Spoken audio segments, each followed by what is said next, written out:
তারাবির নামাজ না পড়লে আমরা অনেকে মনে করি যে তার রোজাতে বোধহয় অসুবিধা হবে। এটা সম্পূর্ণ ভুল ধারণা। তারাবি একটা ইবাদত, রমজানের রোজাটা আরেকটা ইবাদত। যেহেতু তারাবি না পড়লেও রমজানের রোজা হয়ে যায়, তাহলে তারাবি পড়ার কি আর দরকার আছে? কেন? রোজা তো হয়ে যাবে। আলাদা ইবাদত।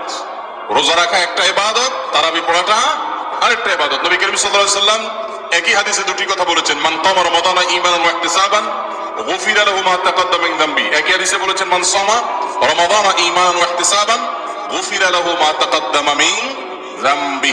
যে ব্যক্তি ঈমান এবং ইখলাসের সাথে রমজানের রোজা রাখবে, আল্লাহ তার পূর্বের গুনাহ মাফ করবেন। যে তারাবি পড়বে তারও পূর্বের গুনাহ মাফ করবেন ইনশাআল্লাহ। এইজন্য ভাইরা, তারাবির নামাজ পড়তে হবে। এটা সুন্নাহ, গুরুত্বপূর্ণ সুন্নাহ, সাধারণ সুন্নাহ না। নবী সাল্লাল্লাহু আলাইহি ওয়াসাল্লাম ছাড়েন নাই, সাহাবীরা ছাড়েন নাই। কোনো ওযর ছাড়া তারাবি ছাড়া যাবে না। জামাত ছুটে গেলে একা একা হলেও পড়বেন, কিন্তু কোনো কারণে পড়তেই পারলেন না, সফরে আছেন, ট্রাভেলে আছেন, বাসে ছিলেন, ট্রেনে ছিলেন, নাইটে সফর করেছেন, তারাবি পড়তেই পারেন নাই, ইনশাআল্লাহ আপনার রোজা হয়ে যাবে। তাই বলে তারাবিকে অনেকে অবহেলা করেন আজকাল, যেটা তো সুন্নাত, না পড়লেই কি? এই অবহেলাটা আরেকটা দোষের। তাহলে আমাদের মধ্যে দুইটাই সীমা লঙ্ঘন। কেউ মনে করেন তারাবি না পড়লে রোজাই হবে না, এটা হলো বাড়াবাড়ি।